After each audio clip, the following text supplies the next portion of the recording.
Hello সবাইকে, আমি Sonai smart ক্রিয়েটিভের একটি নতুন ব্লগে আপনাদের সবাইকে স্বাগত জানাই। আজকে শনিবার, টিউশন পড়ে রেশম চলে এসেছে। কালকে ফাদার্স ডে, তো ওর জন্যই রেশম কার্ড বানাচ্ছে। তো আমাকে বলেছিল তুমি টিউশন থেকে ফেরার সময় কিছু জিনিস এনে দেবে, সেগুলোই এনে দিয়েছিলাম আমি। তো বললো যে আমি নিজে নিজেই বানাবো, ঠিকই আছে। আর এই যে ওই একটা বোকে বানিয়েছে, বললো যে এটা চকলেটের বোকে হবে। তো দেখি কীভাবে ও বানায় বা কীভাবে ও ইয়েটা করে। আমিও বসেছি, যদি কিছু ওর হেল্প লাগে করে দেবো। ভালোই বানিয়েছে। এটাতে আবার একটা লাল বো করে দিয়েছে, বা বো করাটা বেশ সুন্দর দেখতে লাগছে। তো এগুলোও নিজে নিজেই করে দেখে দেখে। তো এবারে আমাকে বললো যে এটা আমি বানিয়ে দিলাম, তো তুমি চকলেটগুলো ওর মধ্যে একটু সেটিং করে দাও। তো সেটিং করার জন্য চকলেটগুলোর জন্য আমি আগে ভেতরে কিছু কাগজ ভরে দিলাম, যাতে চকলেটগুলো ভালো করে সেটিং হতে পারে। তো যেভাবে ফুলের বুকে করে ওইভাবেই আর কি। তো ওইটা ফুল দিয়ে করে, এটা চকলেট। তো এখানে 3টে ডেইরি মিল্ক দিয়েছি, আর কিছু খুচরো ক্যান্ডি টাইপের চকলেট। কিন্তু 2 রকমের চকলেট এনেছিলাম ছোট। তো প্রথমে একটা ছোট চকলেট দিয়ে দেখলাম ঠিক বসছিল না, আর দেখাও যাচ্ছিল না চকলেটটা। তাই ভাবলাম যে তাহলে এই চকলেটটা চেঞ্জ করে একটা বড়, এর থেকে একটু বড় চকলেট আছে, ওটাই সেটিং করে দেখি যে সেটিং হচ্ছে কি না। এই দেখুন, এই যে এই চকলেটটা, হ্যাঁ এটা ঠিক হয়েছে। তখন আমি রেশমকে বললাম এটাই ঠিক লাগছে, আর এই কার্ডটার মধ্যে এই ছোটো চকলেটটা অ্যাটাচ করে দিতে, তাহলে হয়তো দেখতে সুন্দর লাগবে। আপনারাই বলুন তো জিনিসটা কেমন দেখতে লাগছে, সুন্দর না? আর এটা হচ্ছে সবথেকে স্পেশাল গিফট ওর বাবার জন্য। ও স্কেচ করেছে, ও স্কেচে খুব ভালো। আর পরের দিন সকালে এই যে চলে এসছে। ওর বাবাকে বললো তুমি কিছুতেই চোখ খুলবে না, তোমার জন্য সারপ্রাইজ আছে আজকে ফাদার্স ডে। তো বাবা বললো চোখ বন্ধ করে কী করে, আর ও বললো চলো আমি তোমাকে নিয়ে যাচ্ছি। এই যে এত কিছু ওর বাবার জন্য অ্যারেঞ্জমেন্ট করেছে। এই ছোটো ছোটো সেন্টিমেন্ট, এই ছোটো ছোটো ইমোশনাল ম্যাটারগুলোই তো বাচ্চাদের কাছে ম্যাটার করে। যতটুকু ওদের জন্য করা যেতে পারে বা ওদের জন্য এগুলো ভ্যালু দেওয়া যেতে পারে। এই যে কেকটাও নিজেই পছন্দ করে নিয়ে এসছে। আর এই এটা বানিয়েছে, এই কালকে যেটা বানাচ্ছিলাম এটা সেইটা। এই কফি মগটা কিনেছে, কার্ড বানিয়েছে, কেক এনেছে। তো ওর বাবা বললো চল তাহলে একসাথে দুজনেই কাটি।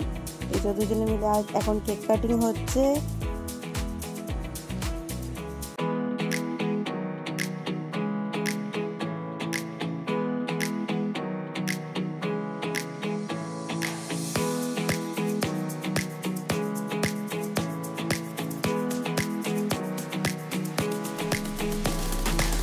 আজকে যেহেতু স্পেশাল ডে, ফাদার্স ডে, তো রেশম প্রথমেই বলেছিল যে মা তুমি আজকে স্পেশাল ডের জন্য স্পেশাল লাঞ্চ কিছু বানাবে, বাবার জন্য কিছু স্পেশালি কিছু বানাবে। যেহেতু রেশম আর বিশ্বজিৎ দুজনেই বিরিয়ানি খেতে খুব ভালোবাসে, ওই জন্য বিরিয়ানিটাই করলাম।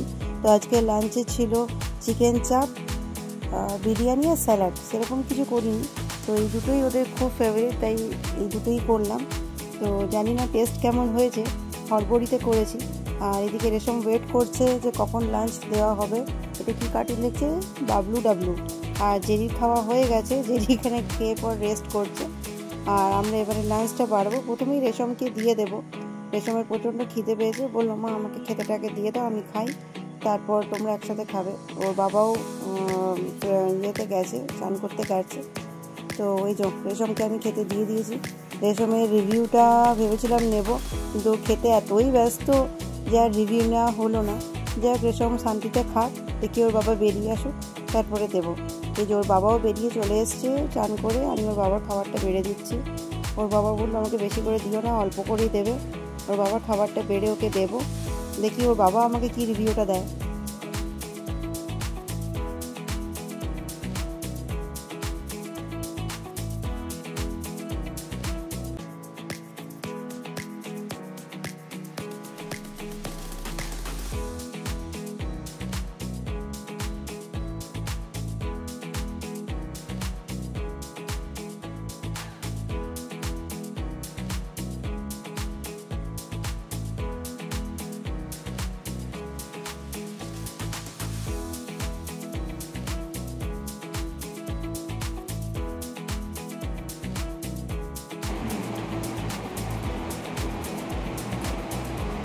খেয়ে বলো কেমন হয়েছে।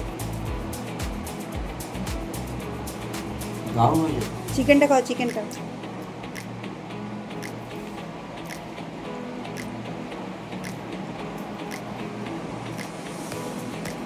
বাহ, খুব সুন্দর, টেস্টি হয়েছে।